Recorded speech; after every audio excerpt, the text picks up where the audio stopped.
منم کوروش، شاه جهان، شاه دادگر، پسر کمبوجیه.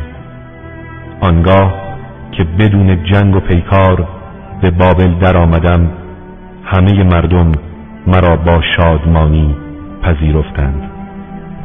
نگذاشتم رنج و آزاری به مردم این سرزمین وارد آید. من بردهداری را برانداختم.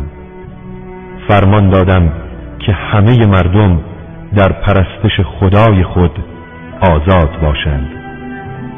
شهرهای ویران را آباد کردم و مردمان آواره را به خانه‌های خود بازگرداندم. من جامعه‌ای آرام مهیا ساختم و صلح و آرامش را برای همگان به ارمغان آوردم.